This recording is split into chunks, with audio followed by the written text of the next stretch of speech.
శుభాలు.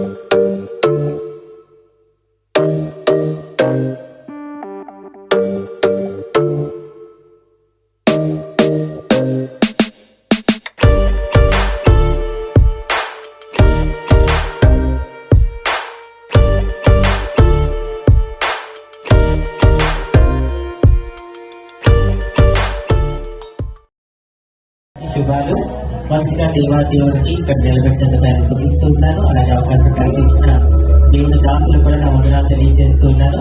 సో ఈ రోజు ఉపవాస ప్రార్థన కూర్చు కదా. So let me know one thing. How many of you know, ఎంతమందికి తెలుసు బైబిల్లో ఉన్న 66 పుస్తకాలలో ఉపవాసానికి సంబంధించి ఎన్నిసార్లు ప్రస్తావించబడింది? ఎవరికైనా తెలిస్తే చెప్పొచ్చు. బైబిల్ మొత్తంలో ఉన్న 66 పుస్తకాలలో ఉపవాసము గురించి ఎన్నిసార్లు ప్రస్తావించబడింది?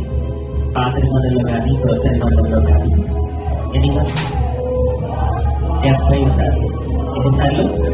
మన బైబిల్ మొత్తం చదువుకుంటూ వెళ్ళిపోతే 70 సార్లు ఉపవాసం గురించి కొన్ని సందర్భాలు మనకి కనబడుతూ ఉంటాయి.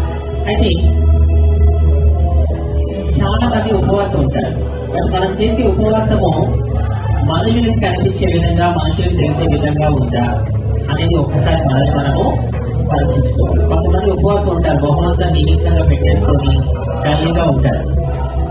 ఆ పక్కన నాకు అడుగుతారు అనమాట, ఏంటక్క ఇవాళ డల్గా ఉన్నామంటే ఉపవాసం దాని చెల్లి అంటే నువ్వు ఉపవాసం ఉన్నట్టు నాకు తెలియాలా అంటే కొంతమంది ఏమనుకుంటారంటే నేను ఉపవాసం అంటే ఆమెకు తెలిస్తే అమ్మ అక్క చూసావా ఉపవాసం ఉంటుంది ఎంత గొప్ప విశ్వాసరాలు అంటే నీ విశ్వాసం మనుషులకు తెలియాలా దేవుడికి తెలియాలా?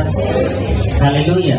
అలాంటి ఉపవాసాలకి ప్రతిఫలము రాంది నా ప్రియ సహోదరి సహోదరుడు. ఉపవాసం అనే కాదు, మీరు దేవుని కోసం దేవుని సన్నిధిలో ఏ పని చేసినా అది మనుషులు చూసే విధంగా ఉంటే దానివల్ల ఏ ఉపయోగం కూడా లేదు. ఒకసారి మిమ్మల్ని మీరు పరీక్షించుకోండి.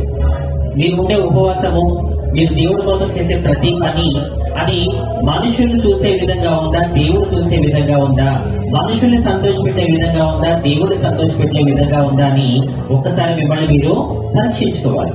ఒక మాట చెప్తాను వినండి, మనుషుల్ని సంతోష పెట్టేవారు దేవుడిని సంతోష పెట్టలేదు. ఇది చెప్పడమే కాదు, మీరు దానికి తగిన విధంగా జీవిస్తున్నారా లేదా అని చెప్పి ఒకసారి మిమ్మల్ని మీరు పరీక్షించుకోవాలి. ఒక విషయం చెప్తాను వినండి, ఎప్పుడైతే మనం చేసే ప్రతి పని దేవుడిని సంతోష పెట్టే విధంగా ఉందో, ఎప్పుడైతే మనం దేవుడి కోసం చేసే ప్రతి పని దేవుడు చూస్తే చాలే, నేనుండే ఉపవాసము దేవుడి కోసం నేను చేసే పరిచర్య నా దేవుడు చూస్తే చాలే అని కనుక మీరు చేశారా, దేవుడు మిమ్మల్ని తన ముందు నిలబెట్టుకుంటాడు. Hallelujah, hallelujah. So here how many of you think I do fasting but no result? ఇప్పుడున్న మీలో ఎంతమంది ఆలోచిస్తున్నారు నేను ఉపవాసం ఉంటున్నాను కానీ దానికి తగ్గ ప్రతిఫలము రావట్లేదు లేదు అని ఎంతమంది ఆలోచిస్తున్నారు? ఒకసారి చేయి చూపిస్తారా? నిజాయితీగా చేయొత్తారు. ఎవరికి భయపడద్దు, దేవుడు చూస్తున్నాడు. ఇక్కడ ప్రశ్నించేది అంజలి కాదు, ఇక్కడ మిమ్మల్ని అడుగుతుంది ఎవరు? దేవుడు. సో కాబట్టి ఎంతమంది ఇలా ఆలోచిస్తున్నారు నేను ఉపవాసం ఉంటున్నాను కానీ నా ఉపవాస ప్రార్థన ప్రతిఫలం రావట్లేదు, నేను అనుకున్నట్టు జరగట్లేదు అని ఎంతమంది ఆలోచిస్తున్నారు? 1 రాజీ చేయలేదు. ఇంకా ఇంకెవరైనా అంటే మీ అందరికి బాగా విశ్వాసం ఉందన్నమాట. అయితే హల్లెలూయా, హల్లెలూయా, చాలా సంతోషము.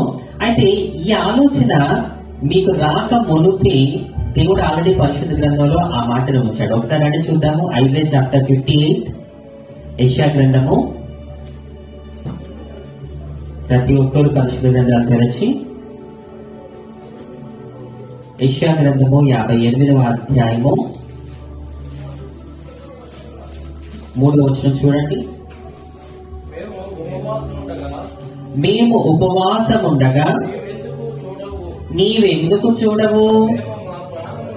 మేము మా ప్రాణములను ఆయాసపరుచుకొనగా నీవెందుకు లక్ష్య పెట్టవు అని అందరూ. చాలు, చూసారా?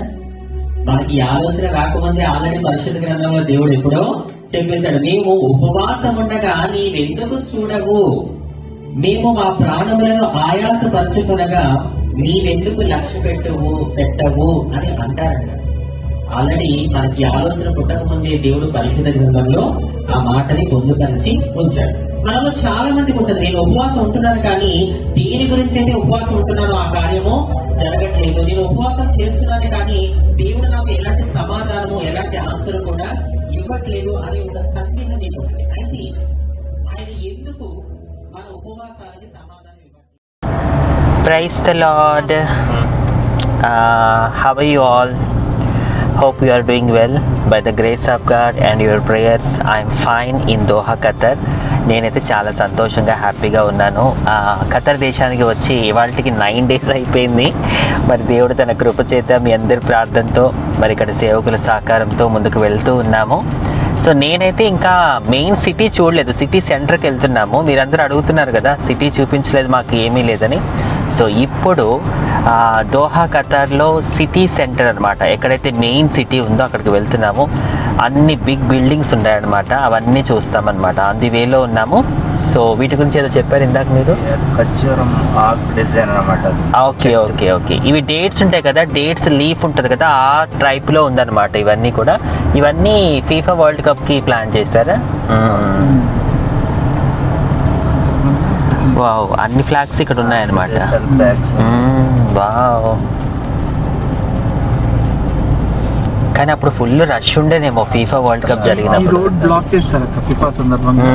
ఈ రోడ్ మొత్తం ఈవెంట్స్ అన్నమాట. రోడ్డు పైన ఏదైతే చూస్తున్నారో అవన్నీ ఈవెంట్స్ ఏర్పాటు చేస్తారు అన్నమాట. సో ప్రజెంట్ నాతో పాటు నన్ను ఇన్వైట్ చేసిన మరి బిషప్ డాక్టర్ రాజ్ కుమార్ గారు ఉన్నారు, అండ్ అలాగే వారి సతీమణి శైలజ సిస్టర్ ఉన్నారు, అండ్ తమ్ముడు కిరణ్ ఉన్నాడు, అండ్ చెల్లి కూడా ఉంది మనతో పాటు. సో మేమందరం కలిసి మీకు ఖతర్ దేశాన్ని చూపిద్దాం అనుకుంటున్నాం. ఏమంటారు? దానికి వచ్చి ఇవాళకి 9 days అయిపోయింది. నాకే ఆశ్చర్యంగా ఉంది ఈ దేశంలో ఇన్ని రోజులు ఉన్నానని చెప్పి. నిజంగా దేవుని కృప, మీ అందరి ప్రార్థన. మరి ఈరోజు గురువారం అద్భుతంగా ఫాస్టింగ్ ప్రేయర్ జరిగిందనమాట. మరి బ్రదర్ అన్నారు బయటకు వెళ్దాం పదండి సిస్టర్ అని. సిటీ సెంటర్ చూడడానికి వచ్చాము. సిటీ సెంటర్ చూడడానికి వచ్చినప్పుడు మీ అందరికీ తెలుసు కదా 2022లో ఫీఫా వరల్డ్ కప్ జరిగింది అని చెప్పి. సో ఆ ప్లేస్ దగ్గర ఉన్న మీరు ఇక్కడ టైటిల్ చూడొచ్చు, ఫీఫా వరల్డ్ కప్ ఖతర్ 2022 అని చెప్పి. సో చాలా వండర్ఫుల్గా ఉందన్నమాట ఈ ప్లేస్, చాలా బ్యూటిఫుల్గా ఉంది. అండ్ ఇదే ప్లేస్లో ఇప్పుడు మీరు ఏదైతే చూస్తున్నారో అదే ప్లేస్లో ఆ ఈవెంట్ జరిగిందనమాట. సో ఇప్పుడే కిరణ్ తమ్ముడు చెప్తున్నాడు ఇన్ని కంట్రీస్ ఆడితే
ఇలాంటి మరిన్ని వీడియోస్ కోసం మా అంజలి ఇవాంజలిస్ట్ యూట్యూబ్ ఛానల్ని సబ్స్క్రైబ్ చేయండి, లైక్ చేయండి, షేర్ చేయండి.